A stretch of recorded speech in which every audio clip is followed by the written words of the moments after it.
que com você será diferente. A resposta costuma vir rápida, quase automática. Porque eu vou fazer melhor. Só que essa resposta não nasceu em você. Ela é antiga demais. Ela já passou pela cabeça de gente que construiu impérios e morreu sem paz. De gente que amou com intensidade e terminou esquecido. De gente que jurava que estava a um passo de chegar lá. E nunca entendeu onde exatamente esse lá ficava. Agora observa a própria vida com honestidade. A empolgação no começo de algo novo. A promessa silenciosa de que agora vai. E algum tempo depois, aquela mesma sensação vazia voltando, quase no mesmo formato, só com personagens diferentes. Troca-se o trabalho, continua o cansaço. Troca-se o relacionamento, repete-se o conflito. Troca-se o objetivo, permanece a inquietação. E mesmo assim, a mente insiste. Dessa vez, é diferente. Não é. Ambição não é nova. Amor não é novo. Frustração não é nova. Essa ansiedade que parece tão pessoal já atravessou séculos dentro de outras pessoas que também achavam que estavam vivendo algo único. Eclesiastes não tenta suavizar isso. Ele expõe: nada há de novo debaixo do sol. Uma frase simples, mas que desmonta quase tudo o que sustenta a sensação de individualidade especial. Porque se isso for verdade, então a maior parte do que você chama de minha história já foi vivida inúmeras vezes, com pequenas variações, mas com os mesmos desfechos emocionais. Olha ao redor. Gente correndo atrás de reconhecimento e ainda se sentindo invisível. Gente cercada de pessoas e ainda profundamente sozinha. Gente alcançando exatamente aquilo que queria e percebendo tarde demais que não era suficiente. O cenário muda. O padrão não.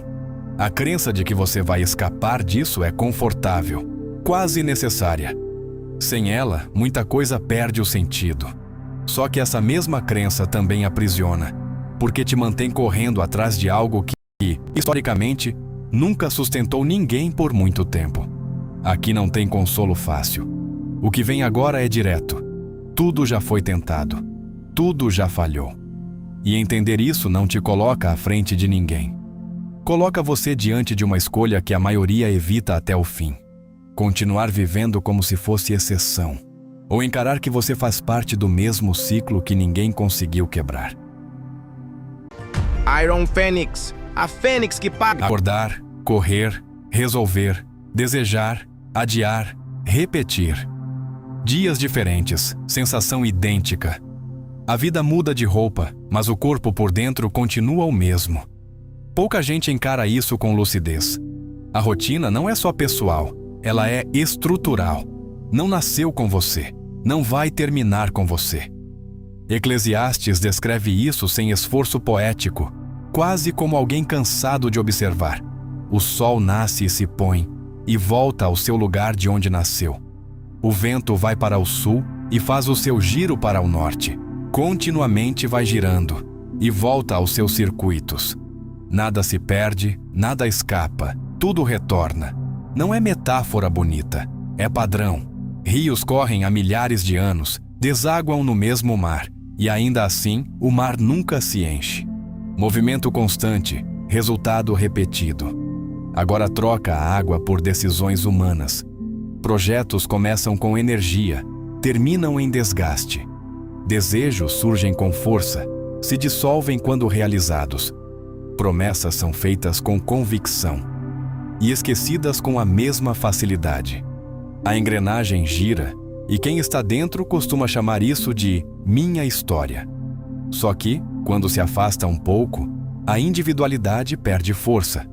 O que aparece é um desenho antigo, replicado em escalas diferentes. Impérios acreditaram ser permanentes. Roma construiu poder, dominou territórios, impôs cultura, organizou sistemas complexos. Ainda assim, caiu. Não por falta de inteligência, nem por falta de recursos. Caiu repetindo padrões previsíveis, excesso, corrupção interna, confiança exagerada na própria estabilidade. Nada ali era novo. Só parecia. Agora troca império por vida comum. O mecanismo é o mesmo, apenas em versão silenciosa. Trabalhar até se esgotar acreditando que depois virá descanso. Adiar a própria vida esperando o momento ideal que nunca se fixa. Confundir movimento com progresso, como se estar ocupado fosse sinal de estar avançando. A repetição não é óbvia porque ela se disfarça de mudança. Novo emprego, mesmas frustrações. Novo ambiente, mesmos conflitos internos. Novas metas, mesma ansiedade de fundo. A forma muda. A estrutura permanece intacta. Pensadores antigos já perceberam isso. Mesmo sem tecnologia, sem estatísticas, sem distrações modernas. A sensação de que tudo retorna, de que a existência se dobra sobre si mesma, não é recente. É uma intuição que atravessa épocas porque é observável. E o ponto mais incômodo não é o ciclo em si, é a inconsciência dentro dele. Porque enquanto você acredita que está vivendo algo único, não percebe que está apenas ocupando uma posição dentro de um padrão que já estava em movimento muito antes da sua chegada. Eclesiastes não sugere uma fuga. Ele expõe uma prisão sutil. O que foi? Isso é o que há de ser. E o que se fez, isso se tornará a fazer. Sem exceções escondidas, sem promessa de ruptura. A mente tenta reagir, mas comigo pode ser diferente. Só que essa reação também faz parte do ciclo. É justamente ela que mantém tudo girando sem questionamento real. A repetição não precisa de força para continuar. Precisa apenas de gente que não percebe que está repetindo. E aqui surge uma fissura difícil de ignorar. Se tudo continua voltando ao mesmo ponto, quanto da sua vida é realmente escolha? E quanto é só continuidade disfarçada de decisão? Chegar lá e perceber que não era lá. Essa é uma experiência mais comum do que qualquer fracasso. O problema não começa na falta, começa no excesso. Quando alguém finalmente alcança aquilo que passou anos desejando, e em vez de plenitude, encontra silêncio. Um silêncio desconfortável, que não combina com a expectativa que sustentou todo o caminho. Eclesiastes não fala como quem imagina possibilidades. Fala como quem testou limites. Tudo quanto desejaram os meus olhos, não lhes neguei. Não privei o meu coração de alegria alguma. Não foi teoria, foi execução. Prazer, riqueza, conquistas, experiências, tudo levado até onde era possível. E o veredito não veio com entusiasmo, veio com desgaste. Então olhei para todas as obras que fizeram as minhas mãos, e eis que tudo era vaidade e correr atrás do vento. A frase não é poética, é exaustiva, porque desmonta uma das últimas esperanças que ainda parecem racionais. A de que, se você encontrar a combinação certa de conquistas, finalmente vai se sentir completo. Só que essa ideia não sobrevive quando colocada à prova repetidas vezes. Pessoas que alcançam riqueza em níveis extremos continuam inquietas. Não por ingratidão, mas porque o cérebro se ajusta. O que antes parecia extraordinário vira normal em pouco tempo. Isso não é opinião, é funcionamento básico, adaptação hedônica. O prazer perde intensidade à medida que se repete. O que antes encantava, acostuma. O que antes motivava, perde força. O que antes parecia suficiente, revela outro vazio logo atrás. Agora, amplia o cenário. Fama, influência, acesso irrestrito a tudo o que muitos ainda sonham. Mesmo assim, colapsos emocionais continuam surgindo. Não como exceção, mas como padrão recorrente. Não por fraqueza individual, mas por esgotamento estrutural. Porque a busca foi até o fim, e o fim não sustentou nada. O erro mais comum não está em desejar. Está em acreditar que ainda falta explorar algum caminho que ninguém tentou direito. Já tentaram. Em diferentes épocas, culturas, contextos, mudaram os meios, aumentaram as possibilidades, sofisticaram os acessos. O resultado emocional, porém, continua convergindo para o mesmo ponto. Insatisfação renovada. e isso cria um impasse difícil de contornar. Se quem não tem acredita que vai encontrar sentido quando tiver, e quem já teve afirma que não encontrou. Então o problema não está na distância até o objetivo, está na natureza do próprio objetivo. Eclesiastes comprime isso em uma frase que resiste ao tempo, justamente porque ninguém conseguiu desmentir na prática. Quem ama o dinheiro jamais se farta, e quem ama a abundância nunca se satisfaz.